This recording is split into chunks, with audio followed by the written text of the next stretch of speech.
Espacio en Blanco, con Miguel Blanco.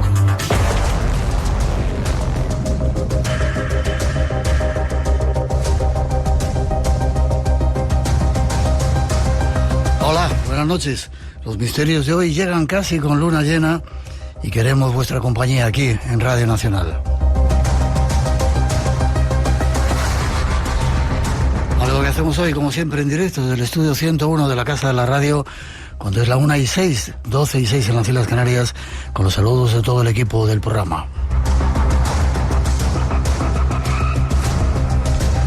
Esta noche en la parte técnica, Jorge Muñoz y Manuel Linares, Natalia Sotillos en la realización y coordinación, Juan Gómez y Luis Miguel Domínguez en la redacción, Alberto Real de Isidro en la producción y este que os habla, Miguel Blanco. Para todos nosotros, un placer estar aquí juntos compartiendo este tiempo de radio.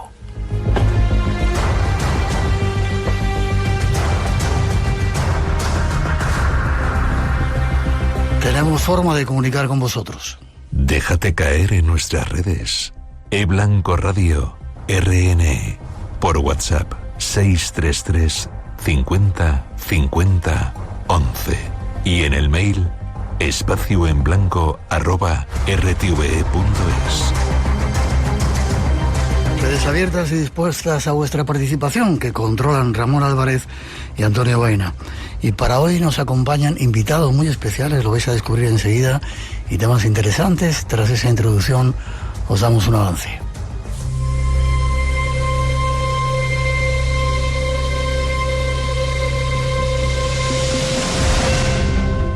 Nuestro programa de hoy va a intentar mostrar realidades que nos rodean y que están delineando nuestro futuro.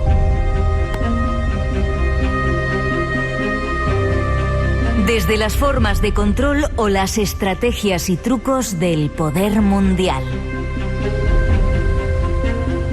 Para ello nos visitará un prestigioso experto en la geopolítica mundial. Y junto a él trataremos de avanzar cómo se presenta nuestro futuro, tanto a nivel planetario como personal.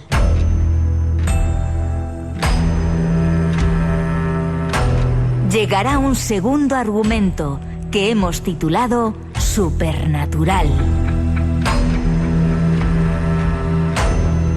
Una historia convertida en película que habla de ciertos temas y personajes muy cercanos a este nuestro mundo de los misterios. Eso y algunas otras voces nos ayudarán de nuevo a sumergirnos en el universo del Espacio en Blanco.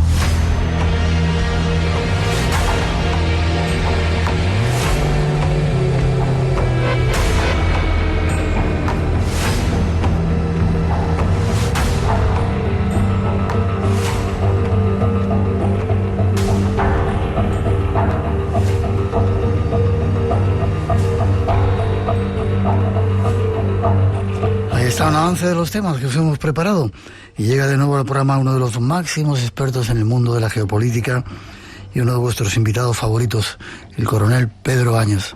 Buenas noches, mi coronel. Miguel, muchísimas gracias por permitir que con mis palabras llene tu espacio en blanco. No sabes cómo me gusta eso. Y no solamente a mí, eres uno de los invitados favoritos del programa, así que has reeditado un nuevo trabajo. Bueno, antes de nada, hablábamos ahora micrófono cerrado. Tú fuiste el primero en hablar de geopolítica cuando nadie sabía lo que era eso. Ahora hay cantidad de gente, hasta yo voy a escribir un libro si me pongo de geopolítica. Qué curioso, ¿verdad? Pues mira, precisamente cuando empecé a escribir, cuando me propuso la editorial Planeta escribir el primer libro sobre geopolítica hace 10 años, efectivamente aquí en España nadie hablaba de geopolítica. Era una palabra casi proscrita además, ¿no? En ninguna facultad se estudiaba geopolítica. Y precisamente me propuse popularizar y democratizar todos los aspectos geopolíticos, porque todos los ciudadanos tenemos derecho a saber qué es lo que está pasando de verdad en el planeta, porque vemos que hoy la geopolítica cada vez más nos afecta y muy directamente a todos los aspectos de nuestra vida. Hoy hay en cualquier facultad, hay cursos de posgrado, de geopolítica, de estrategia, de inteligencia, y me alegro muchísimo. Y efectivamente hay muchas personas que cada vez más escriben, que hablan sobre geopolítica, hasta nuestros políticos, muchas veces sin saber exactamente lo que dicen, pero también mencionan la palabra geopolítica. Lo has hecho muy bien porque hay una legión de seguidores por ahí atrás.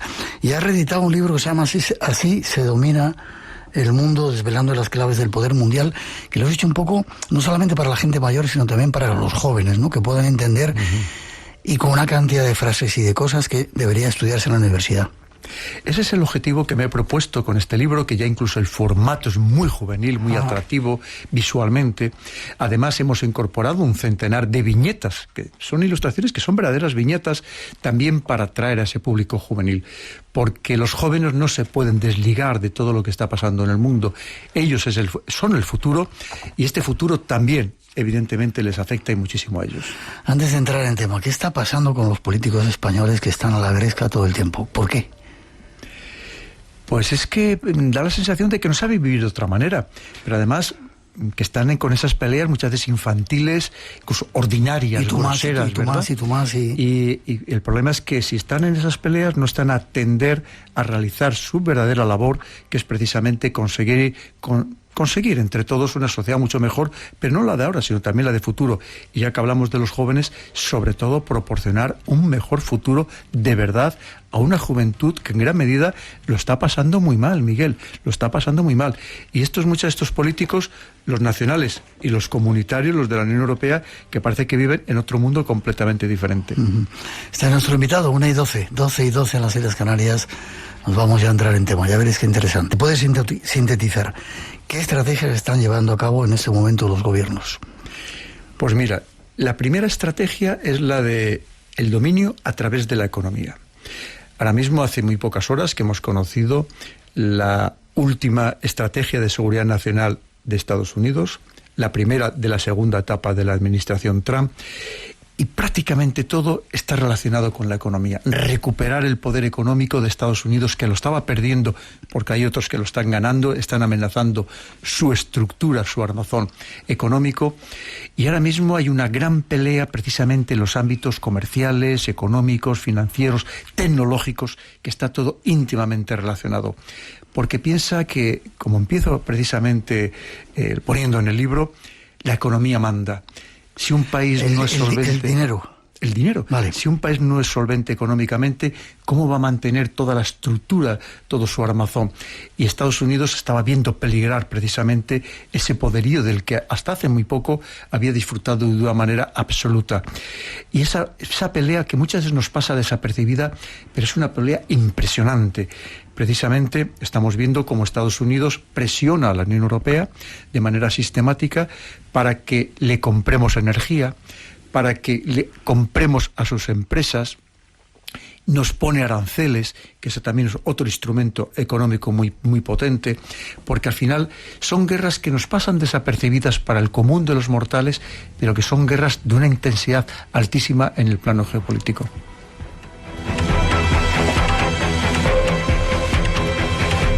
Por otro lado, también hemos entrado en una época que lo llaman la posverdad, que significa decir mentiras, ¿no? ¿Eso es la posverdad? Sí, verás, la mentira siempre ha existido y va a seguir existiendo, pero hay ámbitos en los que es absolutamente consustancial. Ya decía Sun Tzu, este gran pensador, estratega chino, que decía que toda guerra se basa en el engaño. La mentira es lo propio en la guerra. Es lo propio en los servicios de inteligencia, en el mundo de la inteligencia. Es lo propio en la política, que vamos a hablar, ¿verdad? Entonces, eso va a seguir existiendo, solamente que esto que es histórico, hoy en día se hace de una manera mucho más intensa, precisamente porque lo permite la tecnología. Vivimos en un momento de hiperconexión máxima, en el que recibimos avalancha de información de manera constante, que no nos da tiempo a madurar, a reflexionar sobre si lo que nos cuentan es verdad o es mentira, y eso hace que precisamente seamos mucho más susceptibles precisamente de recibir esa desinformación, esas mentiras, como dicen en inglés, esas fake news. Has hablado de redes, o sea, de tecnología, redes sociales. ¿Se están utilizando para mediatizarnos y llevarnos por algún sitio? Es decir, hay una mente que controla eso y dice, voy por aquí para conseguir esto otro. Supongo que dinero o control o poder. ¿Está todo prefijado, predestinado, Ni preparado? te puedes imaginar la guerra que se libra hoy, cognitiva, en las redes sociales. Ahora mismo, hoy mismo conocíamos que Elon Musk estaba muy disgustado porque la Unión Europea le ha puesto una multa millonaria, pero simplemente porque no quería acatar precisamente las normas de censura de la Unión Europea. Y decía Elon Musk en sus tweets, decía, lo hacen con otras plataformas, con X no lo han conseguido, pero con las demás sí, porque ahora mismo, incluso, aunque te diga que no, también en Twitter, en X, los servicios de inteligencia, los ejércitos, libran guerras entre ellos para imponernos narrativas, para viralizar contenidos, para que pensemos que eso que nos están diciendo es lo que opina todo el mundo, a través de algo en lo que cada vez estamos mucho más involucrados todos los ciudadanos, que son las redes sociales. Hay que tener en cuenta, Miguel, que hay una parte cada vez más importante y creciente de la población solo se informa ya a través de las redes sociales. Y por tanto, lo mismo que antes esos servicios de inteligencia, esos ejércitos, los gobiernos, influían en los servicios en los medios de comunicación para imponer determinados discursos, determinadas narrativas, hoy se hace también en las redes sociales. En una parte de tu libro he leído que Rusia es especialista en controlar redes sociales y influir a través de ellas en todo el mundo. Lo hacen todas las grandes potencias. Todas. Evidentemente. Tú piensas que todos tienen sus ejércitos de hackers, de propios o hackers mercenarios, cibermercenarios, precisamente para actuar en todos los planos. Lo hacen todos. Muchas veces cuando pensamos decimos, oye, ¿qué cantidad de gente está diciendo esto? No, son bots, son cuentas robotizadas, que por cierto, también nuestros partidos políticos aquí en España tienen decenas de miles de cuentas robotizadas, especialmente dos partidos políticos, el PSOE y Vox, que son maestros también de manipular, de condicionar los mensajes en las redes sociales y muy especialmente en Twitter. Luego te preguntaré si hay soluciones. Te saludan desde Zacatecas, México, desde León, Pedro, te saludan, desde Dublín, Irlanda, Ariana y Marga, que están escuchando todas las semanas, desde la playa de Sardinero, dice que están con esa furia del mar Cantábrico, y gracias por hacer la noche del sábado un tiempo mágico y único, desde Vikersund en Noruega, desde Mollet del Vallès en Barcelona, desde Salvador, un montón de lugares. 1:19, seguimos adelante, 12:19 en las Islas Canarias, para que todos y todas podamos entender cómo funciona la geopolítica. Bravo, bravo y bravo. Eso te dicen. Muchísimas gracias. ¿Estamos en un patio de colegio? Absolutamente, donde hay muchos abusones. Mira, efectivamente los países que somos pequeñas potencias o medianas, España es una potencia mediana, nos gustaría que de verdad existiera una legalidad internacional. Una legalidad internacional que en cierto modo lo representaba también Naciones Unidas. Hoy Naciones Unidas está desaparecida de la escena mundial. Quiero preguntar si servía para algo, pero ya te has adelantado. Fíjate que la última esta escenificación en Egipto para intentar llegar a un alto el fuego, un acuerdo de paz con el tema de Gaza, de los palestinos, Israel, Donald Trump lo dijo claramente. Ya no contamos con Naciones Unidas. Esto lo voy a hacer yo personalmente. Y lo estamos viendo como el ejemplo que acaban de poner, como efectivamente Estados Unidos está actuando más allá de la legalidad internacional en el caso de estas narcolanchas a las que además se les ha puesto el apellido de terroristas, con lo cual se arroga a sí mismo el derecho de actuar todavía de una manera mucho más virulenta, mucho más asertiva contra esos que ya denomina terroristas. Es decir, esto es completamente al margen de una legalidad internacional que lo cierto que hoy no existe. Estamos en manos de los abusones, de las grandes potencias que hacen con los pequeños y con los medianos lo que les da la gana. Luego te voy a preguntar si hay soluciones. Empobrece y debilita a tu vecino, parece una estrategia que se está utilizando, bueno, se ha utilizado desde siempre, pero mucho más ahora, ¿no? Sí, porque además sabes lo que pasa, Miguel, que la vecindad ya no solamente es geográfica, en el sentido de los que hacen frontera con nosotros. Hoy la vecindad es el planeta, precisamente por esto que estamos hablando, de la globalización, la hiperconexión. Y al final todo es un estado de comparación. Tú para ser bueno, otros tienen que ser peores que tú. Tú para ser rico, los otros tienen que ser más pobres que tú. Y al final todo el mundo intenta destacar sobre los demás. Porque al final destacar también te da poder. El poder de al final, que es el verdadero poder, imponer tu voluntad a los que son inferiores o tú consideras inferiores a ti. ¿Cómo te quieren en Latinoamérica? ¿Eh? Desde Argentina Omar te saluda, desde Ciudad de México, y pregunta si los libros de Pedro Baños están allí en Argentina, en México. En México, por supuestísimo, además un país al que quiero muy especialmente, como toda América. En México he estado muy recientemente, en Ciudad de México, en Querétaro, una ciudad maravillosa, muy segura, a pesar de esa visión que tenemos de México, muchas veces cierta, pero también tiene ciudades maravillosas, como este caso es Querétaro. Un país el que viajo con mucha frecuencia y por supuesto puede encontrar allí todos mis libros. Vale, te saludo desde Weimar, Tenerife, desde Hoyo de Manzanares, desde una gasolinera en medio de la España despoblada entre Zaragoza y Teruel, disfrutando del misterio, ¿no? Dicen. Simula y disimula, es otra de las estrategias que utilizan. Entonces sí. Hablas de ella y wow. Efectivamente, es simular muchas veces lo que se tiene, el poder, y al mismo tiempo simular también lo que no se tiene. Es decir, al final se trata de engañar, porque eso también es muy importante. Fíjate lo que te decía antes, que toda guerra se basa en el engaño, y muchas veces se trata de no mostrar todo tu poder para que el otro se confíe precisamente a la hora de actuar contra ti. Estos son unos principios básicos que no son de ahora tampoco, son inmortales, porque al final todo eso que tú me estás comentando, Miguel, piensa que son esos principios que han existido siempre y se van a seguir aplicando, porque entre otras cosas hay algo que no varía, a pesar de que tengamos inteligencia artificial o esté todo robotizado, que son precisamente nuestras emociones, nuestras ambiciones, nuestros pecados capitales.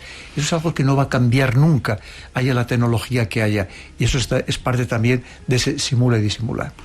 Desde Helsinki, una viguesa dice: no me pierdo ninguno de vuestros programas. Retuerce la ley. Esto también es algo que se está haciendo y lo estamos viendo casi todos los días, ¿no? Esto es lo que llaman el lawfare, ¿no? Sí, el lawfare. De cómo a través de la ley, de la legalidad, tú intentas someter a tu adversario político o a tu adversario geopolítico. Y muchas veces es una gran trampa, porque tú dices, voy precisamente a catalogarle como terrorista para aplicarle una legislación mucho más severa, pero tú estás retorciendo la ley. Porque en ese caso concreto, esas famosas listas de terroristas, tanto personas como organizaciones, son una falacia absoluta, una total hipocresía. Porque cuando interesa, les meten en esas listas, o como dice Estados Unidos, que ellos no negocian con terroristas, cuando les interesa, les saca de esas listas. Eso también retorce la ley. Vale. El Tribunal de Justicia, has dicho ya que la ONU no sirve para nada. ¿El Tribunal Internacional de Justicia sirve para algo? Pues ¿sabes lo que pasa? Que es que incluso las grandes potencias no están en el Tribunal Internacional, en la Corte Penal Internacional. Por ejemplo, Estados Unidos tiene prohibido a los investigadores de la Corte Penal Internacional investigar a estadounidenses o entrar siquiera en territorio estadounidense. Entonces, al final, ¿a quién juzgan? Pues a los oye, que con toda me parece muy bien, a criminales, a salvajes, a criminales de guerra, pero de países que no tienen la misma potencia, ni muchísimo menos. A los pobrecitos. ¿Y cómo hemos llegado hasta aquí? ¿Cómo hemos llegado hasta aquí, hasta ese momento, Pedro? ¿Por qué? Pues sobre todo es ¿por qué no hemos evolucionado? O sea, porque pensar que hemos llegado hasta aquí bien, pero ¿por qué no hemos evolucionado como sociedad global? ¿Por qué seguimos una vez más con estas ambiciones, con estas luchas intestinas, con estas luchas muchas veces por conseguir recursos, simplemente por esa ambición de dominación, que lo estamos viendo, de que todos los que llegan a grandes cotas de poder mediático, económico, político, parece que solamente su única obsesión es imponernos a los demás el modo de vida que ellos les gustaría, pero que a lo mejor no coincide para nada con lo que nosotros deseamos, porque es la triste realidad, una vez más, de que estamos sometidos a esas emociones, a esas pasiones, a esos pecados capitales de los que somos incapaces de desprendernos. Pero quedan hombres justos en el planeta. La Biblia dice que si hubiera 144.000 justos, hombres justos, salvaría el planeta. Yo te conozco hace tiempo, eres un tipo que ahora estás en la estratosfera ya de la popularidad y sigue siendo igual. ¿Quedan hombres justos en este planeta? Sí que los hay. Y hay personas que no ceden precisamente ante los cantos de sirena de ese poder que han alcanzado y que siguen pensando que tienen que hacer una labor social, pero sin imposición, Miguel, porque el problema es, una vez más, cuando tú crees que todo el mundo debe aplicar el modelo que tú consideras el perfecto. Ese es un gran error. Mira, yo parto de unos principios, tengo muchos, pero uno de ellos precisamente es el de respeta a los demás, hazte respetar y empieza por respetarte a ti mismo, pero respeta a los demás. Porque también debemos ser conscientes de que cada persona piensa diferente, cada sociedad tiene su propia idiosincrasia y no podemos caer en la tentación, una vez más, de ser nosotros los que pensemos que hemos alcanzado el culmen, la cima de la civilización y que estamos obligados a imponer a los demás el modo de vida que a nosotros nos gusta. Pero está ocurriendo muchísimo en este tiempo. Sí, es cierto que me atreveré a decir que incluso cada vez más, ¿no? Porque lo estamos viendo como ahora, por ejemplo, Estados Unidos, que nos está atacando de una manera muy virulenta a Europa en general, y que además también dice que se ha acabado en cierto modo la manera de hacer política en Europa y que va a fomentar otro tipo de partidos políticos o otro tipo de sociedad en Europa. Pero nadie se lo ha pedido. Es verdad que tenemos nuestros problemas importantes, pero nadie se lo ha pedido a Estados Unidos. Luego vamos a hablar de ello. 1:30, casi 12:30 en las Islas Canarias. Más datos que nos va a dar el coronel Pedro Baños. Después de esa introducción nos metemos en otro asunto. Espacio en Blanco. Tu cita con el misterio en Radio Nacional.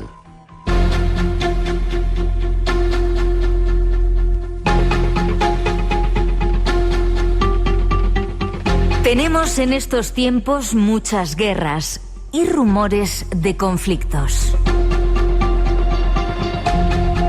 El canal Negocios TV nos ofrece algunos datos de uno de ellos. Y mientras tanto, última hora también relacionada con el conflicto y con las últimas declaraciones del portavoz del Kremlin, de Dmitry Peskov, que ha condenado el último ataque ucraniano a 2 petroleros rusos, presuntamente pertenecientes a la flota en la sombra rusa y que ha tenido lugar frente a la costa turca del Mar Negro. Dice Dmitry Peskov que el incidente es indignante, sobre todo porque dice constituye un delito flagrante, una intrusión en la soberanía de la República Turca. No obstante, algunos informes sugieren que este ataque ha tenido lugar a unas 30 millas náuticas de la costa, fuera de las aguas interterritoriales de Turquía. Un portavoz del Kremlin que también ha confirmado que Vladimir Putin se va a reunir, por fin lo ha confirmado, con el enviado especial estadounidense Steve Witkoff este martes por la tarde.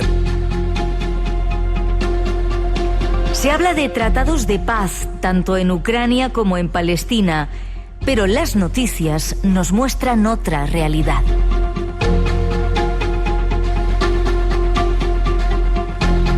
¿Nos acercamos a tiempos de paz o, por el contrario, se avecinan tiempos de profundas crisis?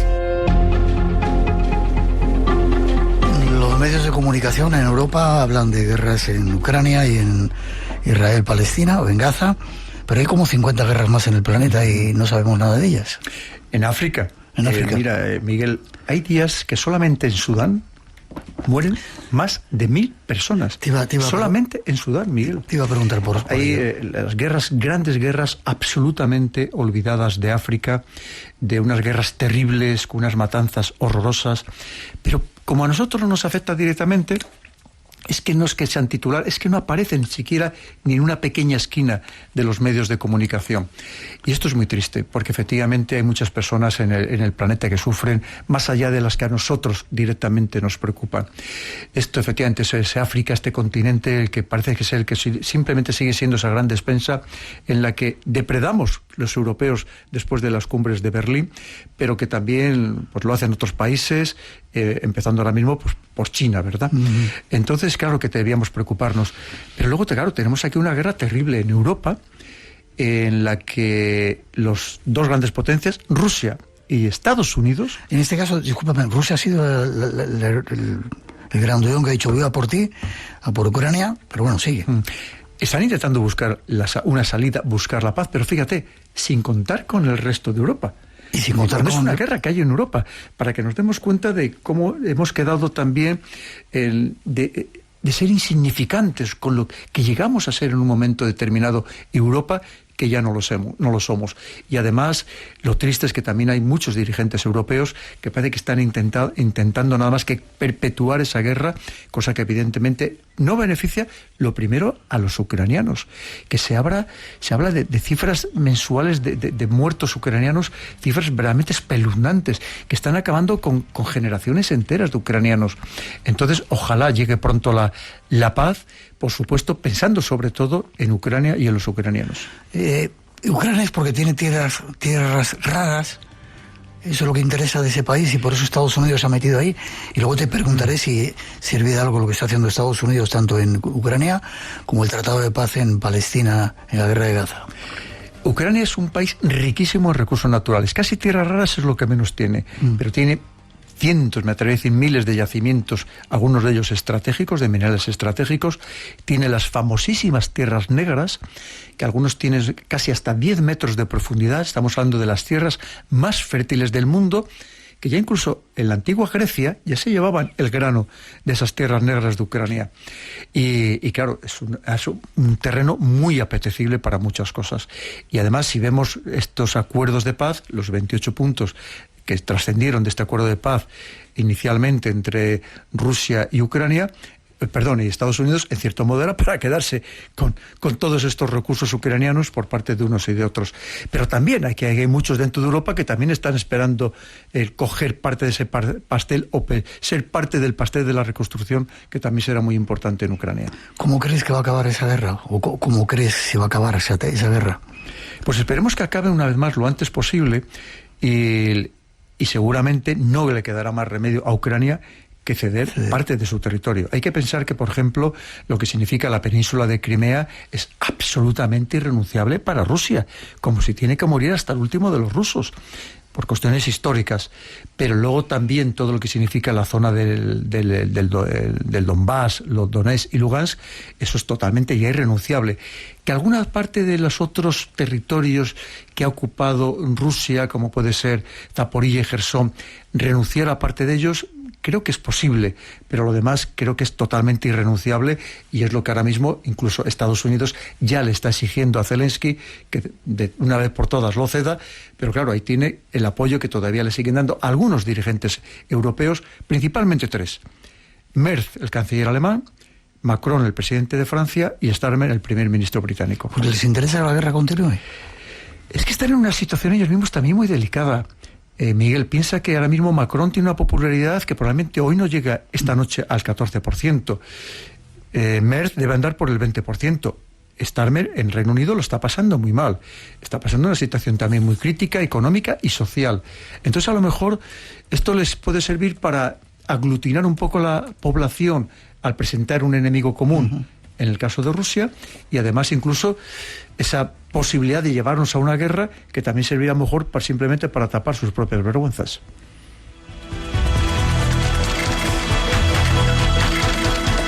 Te pregunto ahora por Gaza. ¿No se está respetando el alto del fuego?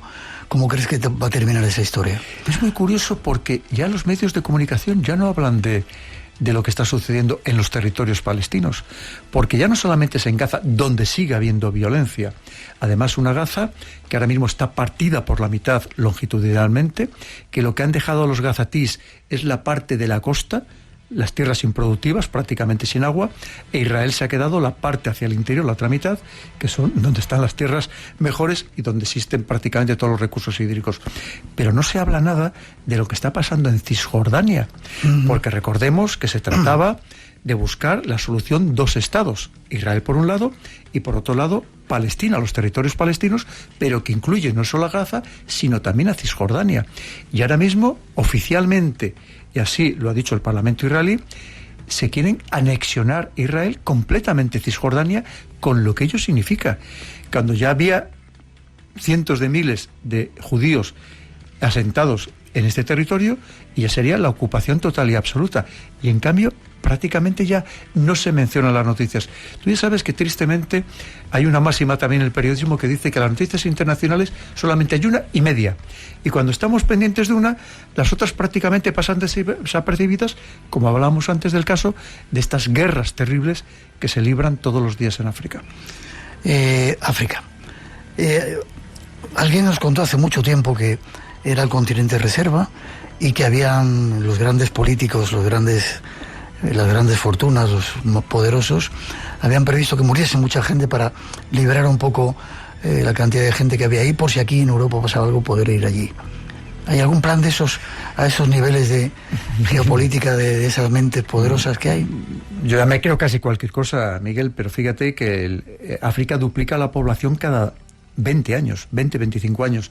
De hecho, en probablemente menos de 20 años, solo en Nigeria habrá más habitantes que en toda la Unión Europea. Con lo que ello significa, evidentemente, por ejemplo, de movimientos migratorios, tanto intraafricanos como fuera de África, venir, por ejemplo, al continente europeo. Lo que pasa es que es cierto que se ha abusado muchísimo de África, se ha abusado mucho. Para muchos sigue siendo esa gran despensa, ese gran almacén al que podemos ir a hacernos con el control de sus recursos naturales, expoliarles, oye, además a un precio muy barato, y que a lo mejor no nos interesa que haya gobiernos fuertes para que extraer esos recursos no suponga un coste mayor para lo que nos aprovechamos de ellos. Esto lo hemos hecho durante mucho tiempo los europeos, y ahora ¿qué lo está haciendo? Pues lo está haciendo China, y también una Rusia que ha entrado con mucha fuerza, sobre todo una vez que los propios africanos han expulsado a Francia de prácticamente el continente africano. Y obviamente esos lugares vacíos inmediatamente siempre los ocupan otras potencias. El tema de Siria, ¿cómo lo ves? Una hipocresía del grado máximo. ¿Cómo es posible que se haya dejado en el poder a un verdadero salvaje, a un yihadista criminal, decapitador de personas y de niños, con cuya cabeza luego jugaba al fútbol? Y ahora muchos... ¿Jugaba al fútbol? Jugaba al fútbol, ahí están los vídeos, con las cabezas de los que acababa de decapitar. Y ahora incluso le hemos cambiado el nombre, ya no le llaman el Golani, le llaman al-Sara, y además le hemos puesto una chaqueta y una corbata. Oye, y hasta el propio Donald Trump considerándole un gran líder. Para que veamos la hipocresía a la que llegamos los occidentales, cuando ese mismo Estados Unidos hace muy poco todavía ofrecía $10 millones por su captura. Es una vergüenza total y absoluta, para que veamos que ya no es real política, esa real política, pragmatismo, no. Es verdadera hipocresía, que es lo que prima en la política internacional. Venezuela. No te pensaba preguntar por esto. ¿Cómo ves lo de Venezuela? ¿Y Trump quiere acabar con el narcoterrorismo o le interesa otra cosa de Venezuela? Hay muchas cosas detrás. Mira, lo primero, desearles todo lo mejor a nuestros hermanos venezolanos, a todos los que viven todavía en Venezuela, a los muchos millones que han tenido que salir de Venezuela. No sé. O más, o a lo mejor el doble. Pero fíjate que el mayor éxodo ahora mismo, y del que prácticamente no se habla, y no solamente la proximidad, como es el caso de Colombia, sino también en otras partes de América y también aquí en Europa. Pero es una situación en la que se mezclan un cóctel tremendo de elementos. Ojalá todo fuera de verdad para llevar la democracia y los derechos humanos a Venezuela, pero no, sabemos que detrás hay muchos intereses geopolíticos, muchos intereses económicos, porque como dice esa misma estrategia de seguridad nacional de Estados Unidos, dice, ojo, que nos habíamos descuidado con el continente americano, que consideramos nuestro patio trasero, y tenemos que hacer una gran limpieza, que significa, entre otras cosas, expulsar a las otras potencias, empezando por China. Una China que estaba muy presente también en Venezuela. Recientemente había llevado otra plataforma al lago Maracaibo para extraer petróleo, pero que Venezuela puede ser solo la primera pieza de un dominó.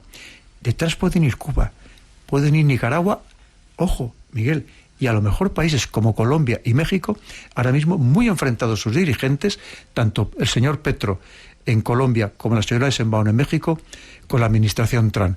Se puede complicar mucho, y el continente americano se puede otra vez convertir en el escenario de confrontación entre las grandes potencias, principalmente entre Estados Unidos y China.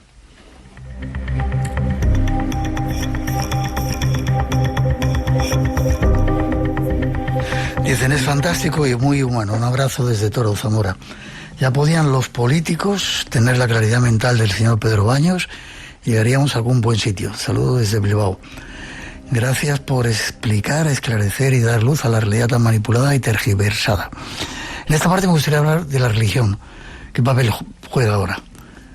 En alguna parte de tu libro hablas de que sí, la religión es el opio del pueblo, que decían. Sí, pero mira, Miguel, el problema es que nosotros ahora a lo mejor, como españoles, como europeos, en el que vivimos en una época de lo que prima es el materialismo, el nihilismo, la pérdida de religión, en cierto modo, en el que todo se relativiza, todo se banaliza, y a lo mejor no entendemos que para muchas personas en el mundo todavía la religión es el principal pilar de su vida. Una religión que además, por ejemplo, en el caso de las grandes religiones monoteístas, que todas son más o menos integristas, ordenan toda la vida desde que te levantas hasta que te acuestas. Y ahí tenemos que tener muy en cuenta, por ejemplo, todo el ámbito del Islam, de los musulmanes, con todo el respeto, por supuesto, a las personas que practican esta religión, pero tenemos que entender que ellos sienten la religión de una manera que a lo mejor nosotros no podemos entender porque ya no vivimos en ese ambiente tan religioso, ¿no? Pero para muchas personas en el mundo sigue siendo algo absolutamente clave y que hay que tener en cuenta cuando tú te vas a enfrentar con esas personas o cuando esas personas vienen a tu territorio, que entendamos lo que significa. Y sobre todo en el caso concreto del Islam, y hay que decirlo también muy claro, hay que tener en cuenta que para los que manejan los hilos del Islam no solamente es una religión, es un instrumento político de dominación. Y estamos hablando con todo el respeto a los musulmanes, a los que practican la religión del Islam, pero tenemos que entender que detrás de ellos hay algo, hay alguien que quiere utilizarlo para conseguir el poder político. Fíjate que hace muy poco los servicios de inteligencia franceses han alertado al gobierno francés de lo que significa el Islam político en Francia representado por los hermanos musulmanes. Esto es algo muy importante y a lo que muchos de estos nuestros políticos muy ignorantes en el sentido de lo que significan las religiones no están prestando la debida atención. 1:44, 12:44 en las Islas Canarias. Damos un pasito más y analizamos otro capítulo. Te digo que contigo estaríamos con cada una de estas partes 3 programas, pero tenemos que sintetizarlo y si quieren más, así se domina el mundo, que para eso escribes el libro, ¿no?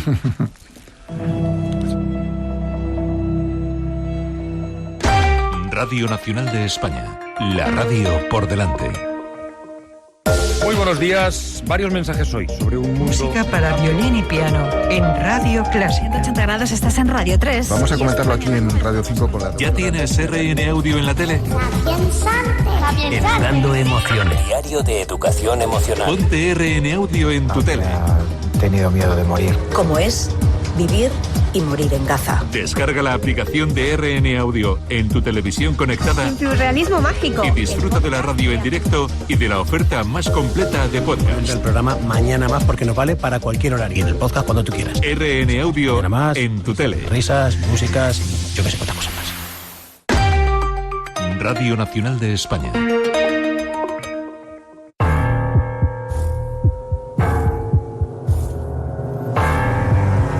Estamos viviendo momentos en los que la geopolítica de nuestro mundo está cambiando sin apenas darnos cuenta. El presidente Trump en Estados Unidos intenta volver a hacer América grande de nuevo. Y desde el este hay un nuevo imperio que aspira a ser el que controle el mundo: China.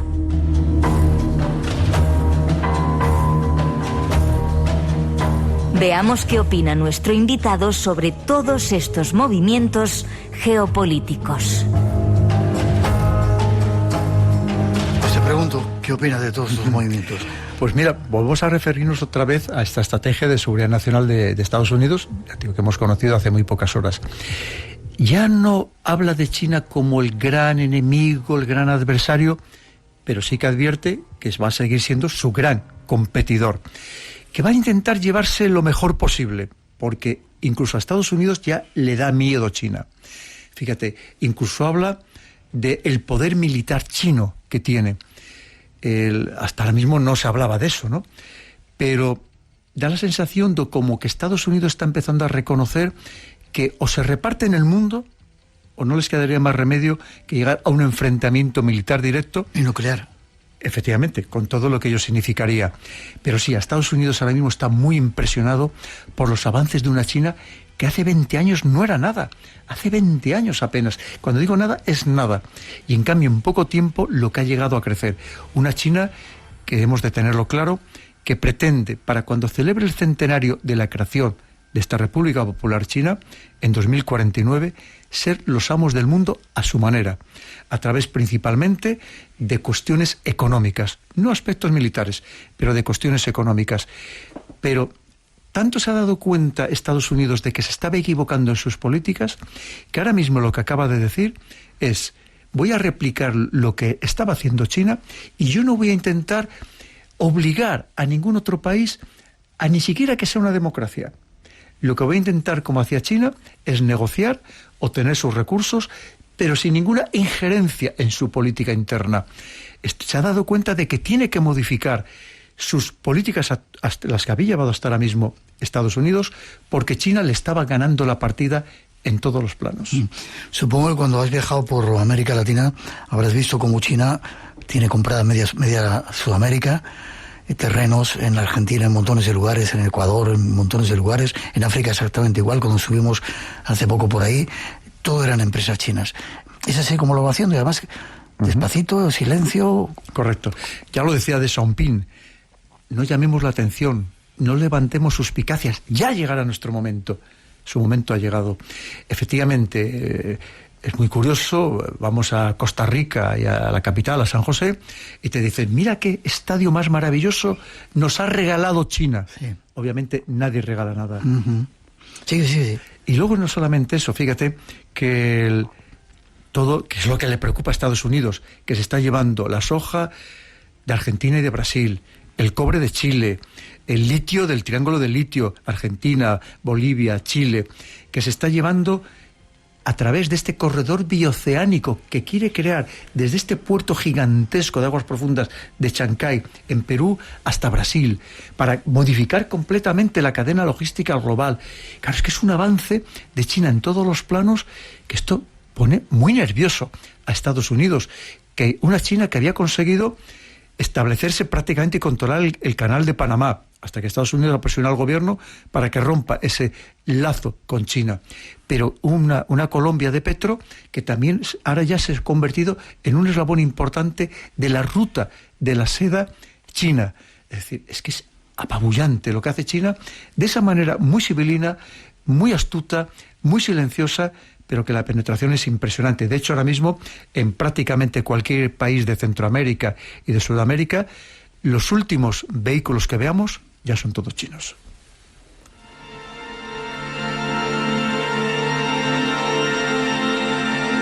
Y vamos a América. Trump dice que quiere volver a hacer América grande de nuevo. ¿Lo está consiguiendo? ¿Lo va a conseguir? Lo va a intentar. Pero fíjate, ya no solamente es Donald Trump. Es que Estados Unidos lo necesitaba. Es que estaba perdiendo fuelle por todos los lados, perdiendo fuerza, perdiendo vapor. Entonces necesitaba este revulsivo, porque, claro, es que habían cometido muchos errores. Deslocalizar incluso las empresas de alta tecnología en otros lugares, como podía ser China o como podía ser México, porque era mucho más barato producir allí. Y habían, en cierto modo, desindustrializado el país. Y además se estaban quedando muy atrasados en de estos grandes inventos. Ahora mismo, si vemos el 15º Plan Quinquenal de China, ¿de qué nos habla? Es todo pura tecnología. Inteligencia artificial, computación cuántica, semiconductores, biotecnología, carrera espacial. Y resulta que estaba empezando a superar cada vez en más aspectos a Estados Unidos. Estados Unidos necesitaba este MAGA, este hacer grande América de nuevo, que para ellos es Estados Unidos y América para ellos es sinónimo, porque no le quedaba más remedio si quería seguir siendo la superpotencia que hasta ahora mismo ha sido, aunque tenga que repartirse parte del mundo con China y con otras potencias. A una costa de lo que suponga. De lo que suponga, efectivamente. El problema, mira, además es muy interesante, Miguel, porque la historia nos demuestra que todas estas grandes superpotencias, los grandes imperios, cuando se han visto amenazados, se vuelven muy peligrosos. Porque van a intentar hacer lo posible y lo imposible para no perder ese predominio que habían tenido hasta ahora. Y el de Estados Unidos probablemente ha sido un caso histórico, porque nunca había habido un solo imperio que durante muchos años no hubiera tenido enemigos. como sucedió a Estados Unidos una vez que en 1991 desaparece la Unión Soviética. 1:52, todavía nos da tiempo a otro capítulo más que tenemos ahí que quiero que escuches. Espacio en Blanco, en Radio Nacional, con Miguel Blanco.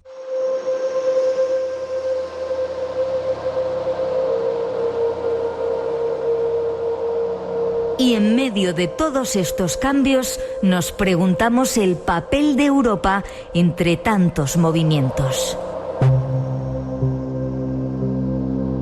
Los compañeros del canal DW Español nos dan algunos datos. Esta puede ser una semana clave para el futuro de Ucrania, pero también para la seguridad en Europa. Y sin embargo, la Unión Europea está fuera de todas las negociaciones. Steve Witkoff, el enviado especial de Estados Unidos para Ucrania, viaja este lunes a Moscú para reunirse mañana con el presidente ruso Vladimir Putin. Por otro lado, el presidente ucraniano Volodymyr Zelensky realiza una contrarreloj diplomática en busca de apoyos. Viajó este lunes a París para entrevistarse con su homólogo francés Emmanuel Macron. Hablaron sobre las condiciones para una paz justa y duradera para Ucrania. Sobre la mesa está el plan de paz estadounidense que quiere poner fin a casi 4 años de conflicto. Este domingo se celebraron en Florida negociaciones con la delegación ucraniana que ambas partes calificaron de productivas. Todas estas conversaciones las conduce Estados Unidos con los ucranianos por un lado y con los rusos por el otro, sin participación directa de los europeos. Preguntemos a nuestro invitado sobre el papel de Europa y de España. 3 o 4 minutitos nos quedan, te quedas después si quieres, después de las noticias, me encantaría. ¿Qué pinta Europa en todo este asunto? Esta era una noticia, pero ha cambiado hoy, lo adelantabas, Europa ya... Pintamos mucho menos de lo que nos gustaría y de lo que deberíamos. Lo primero hay que tener en cuenta que esta Unión Europea está más desunida que unida. Ahora mismo hay países que casi incumplen sistemáticamente las directrices de Bruselas. Estamos hablando de la Hungría de Viktor Orbán, la Eslovaquia de Robert Fico, incluso en cierto modo Polonia, el que están volviendo a un soberanismo que en cierto modo no coincide con esta pérdida de soberanía que tenemos una organización supranacional como la Unión Europea, y por lo tanto no nos ponemos de acuerdo para nada. Estamos hablando antes de que solamente hay 2 o 3 países, uno de ellos ni siquiera de la Unión Europea, que son ahora mismo el que pretende ser el núcleo fuerte para enfrentarse a Estados Unidos, Francia, Alemania y Reino Unido. Pero hay otros países que están muy alineados con Estados Unidos, que además les parece fenomenal todo lo que está haciendo la administración Trump. Y luego hay que tener en cuenta que además, ¿quién es el interlocutor? Es la señora von der Leyen, la presidenta de la Comisión, es el presidente del Consejo, el señor Costa, es la alta representante para la política exterior, la señora Kallas. Es decir, es que tenemos además, no olvidemos que son autoridades comunitarias que no hemos votado ni elegido ninguno de los ciudadanos europeos. Tenemos problemas muy estructurales y eso hace que nos vean los demás también como débiles y que no cuenten claramente con nuestra opinión. Y luego, en el tema económico, hay que tener en cuenta que Alemania lo está pasando francamente mal. Que la hemos llamado hasta hace poco la locomotora de Europa. Ojo, Miguel, y ya la empiezan a llamar el enfermo de Europa. Económicamente está fatal. El sector de la automoción absolutamente desmontado. Estamos hablando que se habla que a lo mejor de aquí al 2030 puede llegar a despedir hasta 300.000 empleados, solo el sector de la automoción. En una situación caótica que lo dice este mismo medio que acabáis de citar, la Deutsche Welle, la televisión pública alemana, lo dice todos los días. Mira cómo me quedo. Bueno, Rusia decía que si Europa quiere, hay leña. Entraría en guerra con nosotros, con Europa. Pero para que veas eso, la manipulación mediática. Esto fue la secuencia es la siguiente. Hay una noticia que dice la OTAN que está preparando un ataque preventivo contra Rusia. Entonces, esto se lo muestran a Vladimir Putin, y Vladimir Putin dice: he dicho más de 100 veces que bajo ningún concepto quiero entrar en guerra con Europa. Pero si Europa se empeña y la OTAN se empeña, que sepan que yo estaría preparado. para que veas cómo se tergiversa todo en esta manipulación mediática que estamos viviendo, que es algo verdaderamente apabullante. ¿Y España pinta algo en 2 minutitos? ¿Pintamos? Lamentablemente no, Miguel. No. Hemos perdido muchísima influencia, ya no somos la España que teníamos una voz, que éramos respetada, incluso, fíjate lo que te digo, ni siquiera entre nuestros hermanos de América. Además es que ahora mismo, esto es muy importante, si me permites, estamos dando una imagen absolutamente penosa con tantos casos de corrupción. Entre nuestros queridos hermanos de América, en cierto modo nos tenían idealizados, y todo lo que están viviendo ellos ahora mismo de casos de corrupción lo están viendo en España y dicen: no me puedo creer que esto está pasando, que para muchos seguimos siendo su madre patria, y que esto esté pasando en España. La imagen internacional que ahora mismo estamos dando es muy penosa y hace que nosotros mismos nos estemos denigrando, porque estamos cayendo en una relevancia muy grande, y solo tenemos que ver lo que nos pasa con Marruecos, que ya poco menos viene aquí y se ríe de nosotros. Eso te iba a decir, en 30 segundos. Antes éramos el puente entre Europa y África, y la autopista hacia Latinoamérica. Eso ya hemos dejado de serlo, o estamos dejando de serlo. En cierto modo sí, por una gran inoperancia, y porque sobre todo ahora mismo tenemos una diplomacia excesivamente politizada. Y la diplomacia, que es un elemento fundamental del Estado, debe servir precisamente al Estado, con independencia de quién esté en el gobierno. No puede ser que atienda muchas veces más a cuestiones ideológicas que a cuestiones estructurales estatales.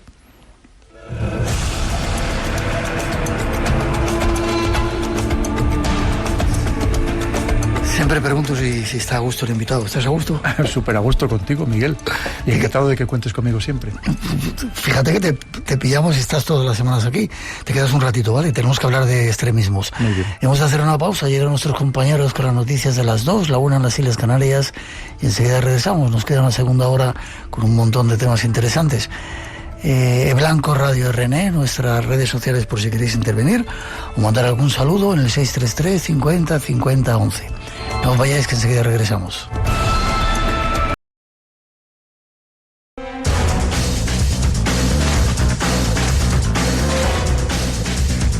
Dos y 5, 1 y 5 en las Islas Canarias, y con el coronel Pedro Baños aquí disfrutando de una radio especial. Nos queda todavía una hora de este programa. Redes sociales abiertas por si queréis intervenir, es Blanco Radio RN, y 633 50 50 11 si queréis mandarnos un saludo. Y saludos para todos los que estáis ahí en directo en Radio 1, Radio 5, los que nos escucháis en 100 y pico países, nos escuchan, ¿sabes? 106 países en todo el mundo, en la radio online, y a los que descargáis el podcast, dicen que haciendo que seamos uno de los programas más descargados. Nosotros no sabemos.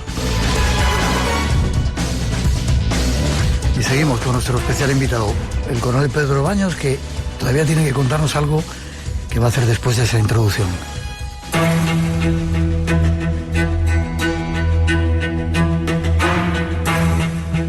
Esta misma semana nos sorprendíamos con esta noticia. Nos llega de nuestros compañeros de Radio Televisión Española. Primer golpe en España a la organización terrorista neonazi The Base, la versión más extrema del supremacismo blanco. La policía ha desarticulado una célula de este grupo en Castellón. Hay 3 detenidos. Según los investigadores, se estaban entrenando para cometer atentados. Era el momento en el que la Policía Nacional arrancaba la operación Cascadia, entradas y registros en 5 lugares de Castellón, donde la organización ultra contaba ya con los medios para empezar a cometer atentados de manera inminente. Hay 3 detenidos, entre ellos el líder de la célula, que ha sido enviado a prisión provisional. Los investigados manifestaron su disposición para cometer atentados y ya habían realizado varios entrenamientos tácticos utilizando técnicas y material paramilitar. Los agentes se han incautado de multitud de armas blancas y de fuego en una operación autorizada por la Audiencia Nacional. Es la primera vez que se desarticula en España a un grupo vinculado a The Base, la base, una organización clasificada como terrorista en toda la Unión Europea y Estados Unidos. Grupos ultraextremistas. ¿Un nuevo peligro para nuestro mundo? Nos contesta nuestro invitado. Ahí te queda la pregunta. Si no teníamos suficiente. Afortunadamente, este grupo es muy minoritario. Afortunadamente. Ellos lo que practican es lo que se llama el aceleracionismo, que, por decirlo de una manera muy simplificada, lo que buscan es acelerar el caos, el desastre total, que toquemos fondo como sociedad para imponer un orden absolutamente autoritario, es decir, de una manera muy simple. Como digo, afortunadamente son muy minoritario. Es cierto que es muy llamativo y esperemos pues que esto no se difunda por otras partes, ni muchísimo menos. Aunque es verdad que sabes que muchas de estas noticias lo que hacen es que haya quien diga, oye, pues estoy muy desesperado, no encuentro una salida, ¿qué significa esto? Que muchas veces hace que esto haya quien vaya a buscar información y caiga también en estas redes. Pero mira, lo que me llama mucho la atención es cómo los jóvenes de la generación Z, a eso iba ahora, ahora mismo están empezando a manifestarse en muchas partes del mundo. Recientemente en México, en Bulgaria, en Georgia, en muchas partes, y como vemos, incluso de la propia Europa, porque empiezan a estar también muy hartos de la situación a la que tienen que enfrentarse. En algunos casos, un futuro muy complicado, o cuando claramente no tienen futuro, y entonces están exigiendo, y con toda la razón del mundo, que los poderes públicos les brinden esa esperanza que todo joven debe tener, precisamente esperando un futuro mejor. Hay que tener en cuenta, y lo estamos viviendo en nuestra querida España, jóvenes con trabajos mal pagados, discontinuos, que no saben ni siquiera si van a llegar a tener una pensión, con un futuro tremendamente incierto en muchos aspectos, porque es verdad que se enfrentan a corto plazo a un mundo en el que va a estar impregnado por esta robotización, por esta inteligencia artificial, que muchos saben que no van a tener trabajo de ningún tipo, y esto, claro, es muy duro para una juventud que efectivamente nunca puede perder la esperanza en encontrar ese mundo mucho mejor. Y por tanto también es verdad que cuando pierden esa esperanza suelen caer en los extremos. Ya no creen en los sistemas actuales. Las encuestas nos dicen que muchos jóvenes en Europa ya no creen en la democracia ni en el sistema de la socialdemocracia. No les está dando las expectativas que ellos esperaban o que les habían prometido, a pesar de haberse esforzado y tener sus carreras y hasta sus doctorados y hablar varios idiomas. Y entonces están buscando la solución en precisamente los extremos, tanto de un sentido como otro. Y esto nos debe preocupar a todos, porque evidentemente si dejamos caer, si no reforzamos, si no reinventamos en cierto modo la democracia y damos esta esperanza a los jóvenes, podemos caer fácilmente en sistemas autoritarios de uno u otro signo. ¿No te recuerda, nos queda muy poquito tiempo, ¿no te recuerda esto al tiempo de Hitler, cuando surgió todo el nazismo y todo? Sí, porque al final eso es la búsqueda de algo diferente, porque lo actual no satisface tus expectativas. Y esto nos debería llevar a todos a una reflexión muy profunda, porque con todos sus defectos, y los tenemos muchos en España, a pesar de todo, por lo menos yo sigo creyendo en un sistema democrático. Vale.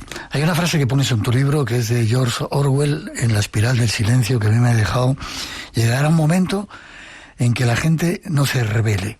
No levantarán los ojos de las pantallas el tiempo suficiente como para darse cuenta de lo que está sucediendo. ¡Wow! Y lo decía George Orwell. Totalmente. Es que fíjate, lo estamos viendo. Ahora mismo vas a un restaurante y ves a una familia de 4 o 5 miembros y cada uno está viendo su teléfono móvil y ya no hablan entre ellos.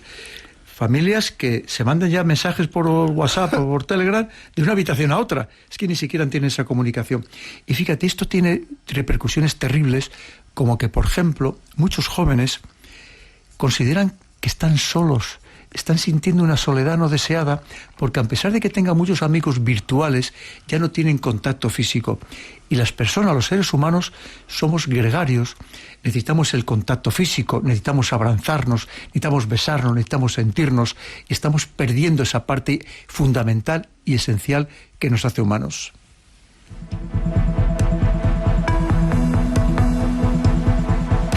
Te pregunto soluciones. ¿Qué podemos hacer ante todo este lío en el que nos están metiendo o nos hemos metido?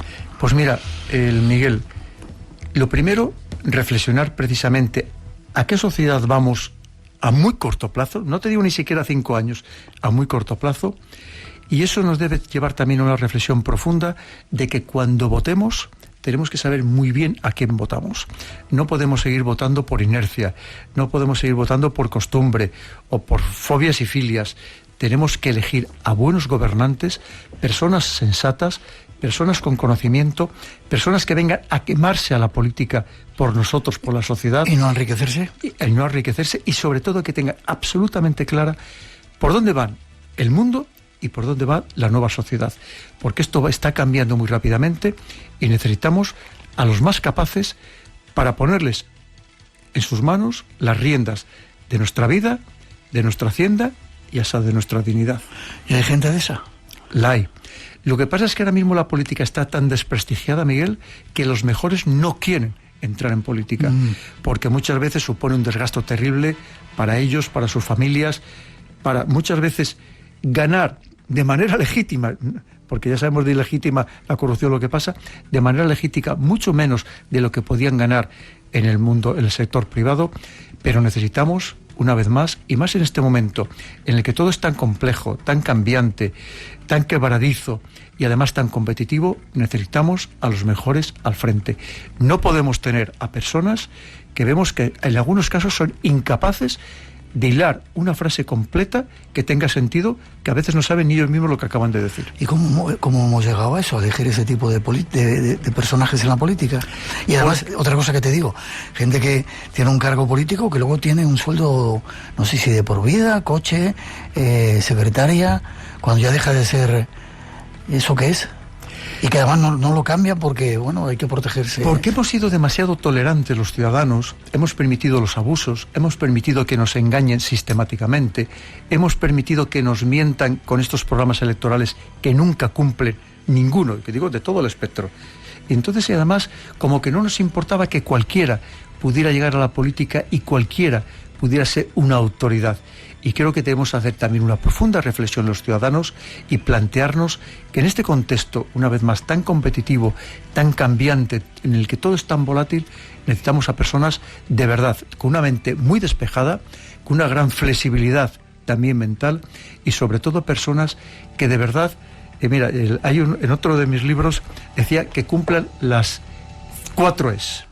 ¿Cuáles son? Que es épica, estética, eficiencia y también, fíjate, al final todo se trata de que sean transparentes, de que vengan efectivamente a hacer una gran labor para nosotros y sobre todo que lo vengan a hacer con honradez absoluta. Entonces, es que eso es fundamental. Si no tenemos esas 4 Es imposible que salgamos adelante. ¿Te has planteado alguna vez ir a la política? No será porque no me lo han ofrecido, pero supongo. Pero yo ya soy muy mayor. Hay gente joven muchísimo más capaz y mucho más preparada. ¿Y a los jóvenes qué les podías decir como consejo?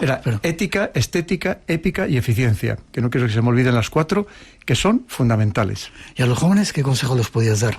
Esos desesperados. Que no pierdan la esperanza y que además sigan creyendo en la política, porque hay muchos jóvenes que ya no creen en la política ni en la democracia y se han desligado completamente. Pero al final, en la vida siempre hay política. Sea aquí y cualquier sistema autoritario siempre va a haber política y por tanto que no se desliguen y que sean conscientes también una vez más de cuando van a votar, que tienen que ir a votar, aunque no nos sirva para mucho, pero hay que seguir yendo a votar, que sean conscientes de a quién se vota y qué es lo que se persigue con ese voto. Informarse bien, supongo, ¿no? Informarse es fundamental. No solamente a través de las redes sociales o de esos canales que impulsan. Hay muchas maneras de informarse, de documentarse con seriedad, con rigor. Están las plataformas, están los canales de todo tipo y es muy importante hoy estar bien informado precisamente para tener una mentalidad crítica y ser críticos con los primeros, con nuestros políticos.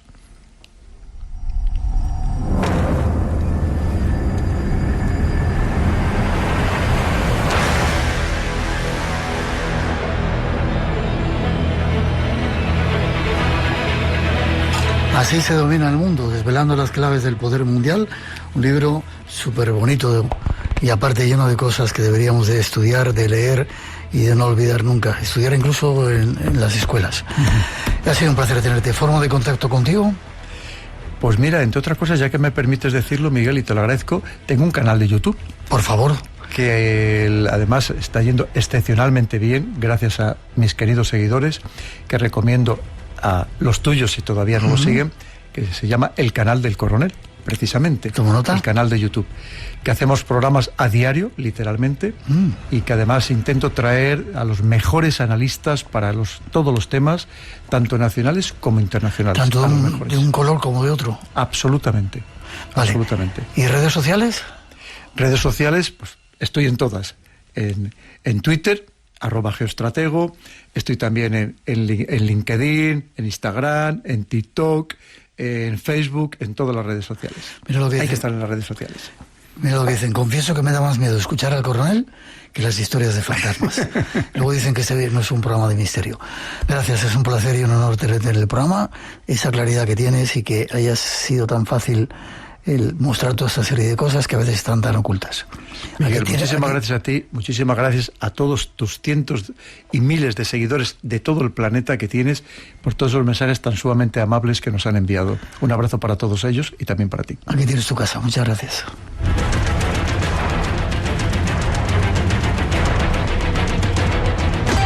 Radio Nacional de España, la radio por delante. El retro tiene aquel que nunca tiene un ordenador, que nunca se pasaba al mundo digital. Esta semana en Cruce de Cables hablamos de Verifactu y de sus retos tecnológicos. ¿Qué cambia? ¿Por qué se retrasa? Cruce de Cables, David Sierra. Además, te recomendamos gadgets para no distraerte y conocemos al genio español de los inventos del siglo XIX. Cruce de Cables, donde la tecnología suena mejor. Los domingos a las 3 de la madrugada, las 2 en Canarias. Y cuando quieras, en RN Audio. Radio Nacional de España.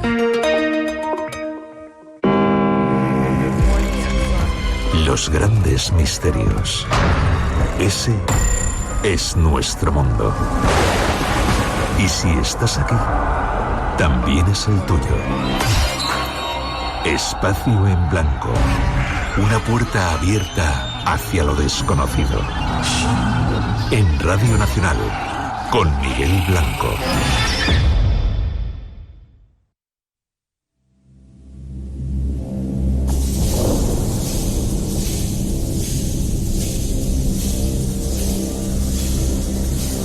Y 20, 1 y 20 en las Islas Canarias. Se nos ha olvidado decir que no nos dejemos dominar y que trabajemos para construir un mundo mejor, más justo para todos.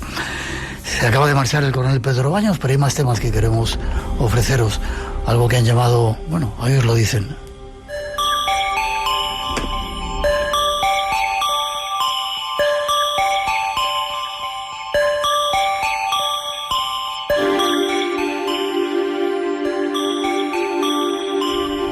habíamos adelantado en esa introducción que hacemos al comienzo del programa que íbamos a hablar de algo supernatural. Se trata de una película basada en parte en hechos reales y su director es Ventura Dural, al que ya saludamos. Buenas noches, Ventura.